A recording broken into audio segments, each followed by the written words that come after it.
Hello guys, welcome to Pakistani real reaction. तो कैसे हैं आप सब? उम्मीद है आप सब बढ़िया होंगे और मजे में होंगे। मेरा नाम है मुदस्सिर, मैं हूं मुबश्शिर। सो गाइस, वीडियो का टाइटल है पाकिस्तान का काल, नाग अस्त्र 1R LOC पर तैनात देख पाकिस्तान चीखा। तो भाई साहब, भारत ने नाग अस्त्र 1R LOC पर तैनात कर दिया, जिसको देख पाकिस्तान इस टाइम हक्का बक्का रह गया। ये अचानक क्या हुआ कि अभी ईरान इसराइल का युद्ध रुका है और ऊपर से भारत ने ये वाला हमें एक तरह से झटका दे दिया है। क्या हुआ सीन जानते हैं, पाकिस्तानी मीडिया क्या बोल रहा है, तो स्टार्ट। ये ये तो ड्रोन की तरह उड़ रहा है बे। ये तीनों हो सकता है जी, बाय एयर, बाय लैंड और बाय सी। नागास्त्र पल भर में दुश्मन को मौत की नींद सुला सकता है। भारतीय सेना को नागास्त्र मिला है, वो नागास्त्र जो दुश्मनों के लिए सीधा लगा दिया भारत। सारे कॉन्टेक्स्ट में पाकिस्तान को स्पेशली अपना जो इंडिया वाला बॉर्डर है या इंडिया के साथ जो हमारे मामलात हैं उनकी तरफ बहुत ज्यादा ध्यान और ख्याल रखना चाहिए। भारतीय सेना को नागास्त्र की पहली खेप मिल गई है। इसे चीन और पाकिस्तान से सटी सीमा पर तैनात किया गया है। इंडिया हमारा दुश्मन ही सही, लेकिन जनाब स्पीकर एक चीज तो देख ले जरा। ये मैं आपको कुछ फैक्ट फिगर देता हूँ। पाकिस्तान का टोटल बजट आउटले हमारा 62 बिलियन है, जबकि इंडिया 50 स्टेट से एक स्टेट का बजट आउटले उत्तर प्रदेश का 97 बिलियन है। हम इस वक्त पूरी दुनिया मिडल ईस्ट की तरफ मुतवज्जह है, हमारी भी नजरें मिडल ईस्ट की तरफ हैं, लेकिन हमें भारत की तरफ से आने वाले खतरे के लिहाज से भी विजिलेंट रहना चाहिए। ये ड्रोन चाहे दिन हो या रात, दुश्मन के बंकर, लॉन्च पैड और अन्य सैन्य ठिकानों पर हमला करने में पूरी तरह से सक्षम है। कौम देख चुकी है कि नरेंद्र मोदी किसी भी वक्त दाखिल हो जाएगा और कौम को अब अच्छी तरह पता है कि आपस की खुराफात और बकवास बंद करके आप फौज का साथ दें, वरना हम सारे मारे जाएंगे। हमारा रेवेन्यू 50 बिलियन, जबकि उत्तर प्रदेश का 80 बिलियन। मुद्दा बना हुआ है सिर्फ उत्तर प्रदेश का, तो यार उनका पूरा रेलवे का हमसे ज्यादा है। उनका रेलवे का बजट हमसे ज्यादा है। खोला नहीं जा रहा है और पाकिस्तानी वहाँ देखने में बिलक बिलक कर मरते हुए दिखाई दे रही है। पाकिस्तानी आवाम हर जगह नमस्ते दोस्तों, जय हिंद। हिंदुस्तान स्पेशल में आपका स्वागत है दोस्तों। भारतीय सेना को पहले स्वदेशी ड्रोन नागास्त्र 1 की पहली खेप मिल चुकी है। पिछले साल नागपुर की solar defence and aerospace limited SDAL को 480 नागास्त्र 1R का ऑर्डर दिया गया था। पहली खेप में ऐसे 120 हथियार शामिल हैं। यह दुश्मन पर नजर रखने के साथ साथ उसे हवा में ही खोज कर तबाह करने में सक्षम है। यह सिस्टम पूरी तरह से देश में बना है। इसमें 80% से ज्यादा स्वदेशी सामग्री का इस्तेमाल किया गया है। इसमें कई सेंसर लगे हैं। इसमें रात में भी ऑपरेशन संभव है। यह हवा में घात लगाकर हमला करता है। दुश्मन के इलाकों में पहुंचने के बाद यह लक्ष्य के ऊपर हवा में मंडराता है और मौका मिलते ही सटीक निशाना लगाकर दुश्मन को खत्म कर सकता है। अगर हमला रद्द करना हो तो इसे वापस बुलाया जा सकता है, यानी यह दोबारा इस्तेमाल किया जा सकता है। इसमें थर्मल कैमरे लगाने का विकल्प भी है। इससे रात को या कम रोशनी में भी दुश्मन पर नजर रखी जा सकती है। यह विदेशी हथियारों की तुलना में सस्ता और ज्यादा भरोसेमंद है।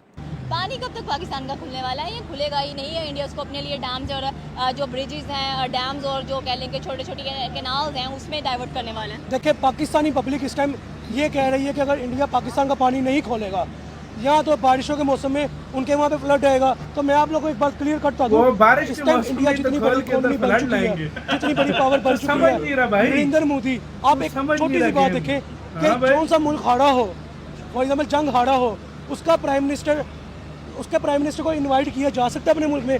कभी भी नहीं। आप देखिए, नरेंद्र मोदी सिप्स जा रहे हैं, वो क्रोएशिया जा रहे हैं, वो G7 की मीटिंग में कनाडा जा रहे हैं, आगे उनके पता नहीं कहाँ दौरे हैं, अमेरिका उनको कॉल करके बुला रहा है। तो आप खुद सोचें इस चीज़ को, एक बड़े पैमाने में ब्रॉडर लेवल पे जाकर सोचें कि अगर इंडिया जंग पाकिस्तान से हारा ही है, अगर उनकी फॉरेन पॉलिसी इतनी ही फॉल की है, ड्रॉबैक नजर आए हैं, तो उनके ही प्राइम मिनिस्टर को क्यों इन्वाइट किया जा रहा है? पहला पॉइंट ये आ गया। दूसरा पॉइंट, पाकिस्तान अगर जीता ही है तो उनके फील्ड मार्शल आसिम मुनीर को सिर्फ परेड डे पे ही क्यों बुलाया जा रहा है? उनके साथ कोई मुआहदे क्यों नहीं हो रहे? उनके साथ ट्रेड क्यों नहीं कोई हो रही? तो चीज़ों को ब्रॉडर लेवल पे सोचना चाहिए। हम एक जो टीवी पे खबर आ गई कि पाकिस्तान ने इंडिया को तबाह कर दिया, पाकिस्तान जीत गया जंग, हम उसके ऊपर खुश हो गए कि पाकिस्तान इंडिया से जंग जीत गया।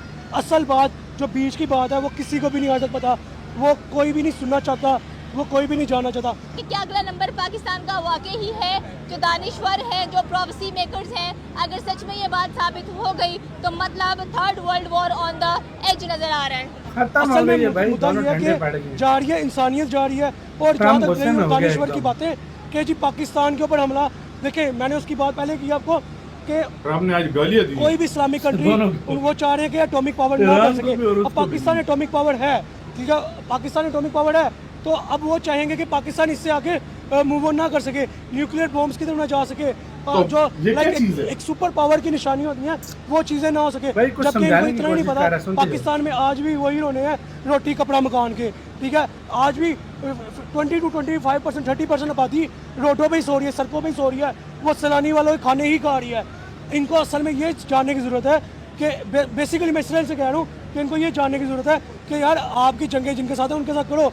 पाकिस्तान में तो आगे भूख की जंग चल रही है, पाकिस्तान में तो आगे ये हड़तालें चल रही हैं, जहाँ पे 2 टाइम की रोटी पूरी नहीं हो रही, उनके साथ हमें क्या जंग करनी है। दूसरी बात आपने की कि जी इंडस वाटर ट्रीटी, पानी का मुद्दा, देखिए ये मुद्दा सब पूरी दुनिया को पता है, जितने पढ़े लिखे लोग हैं सबको पता है कि ये वर्ल्ड बैंक के थ्रू ये मुआहिदा किया गया जिसके अंदर मजीद कई ममालिक इंक्लूड थे, ठीक है।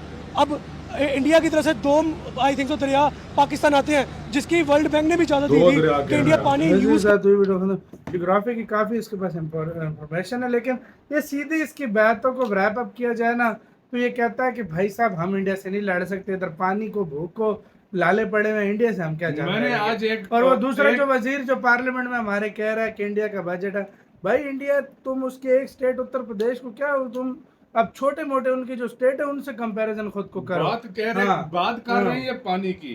आज एक सब्सक्राइबर है उसने नीचे लिखा है, मुझे हंसी भी आई, तो वो एक वीडियो हमने बनाई थी, हमने कहा था ना कि वो इंडिया प्लीज पानी खोल दे। कहता है टाइम आने दो, बस बारिशें यहाँ स्टार्ट हो गई है, पानी खोल देंगे, कहता है पानी खोल देंगे। वो बारिशें उधर जब वो फुल एक उधर भी टाइट होगा पानी, डैम फुल भरेंगे, इधर भी बारिशें होंगी और डैम शैम भर जाएंगे ना, तब इंडिया खोलेगा और सारी बाढ़ आ जाएगी।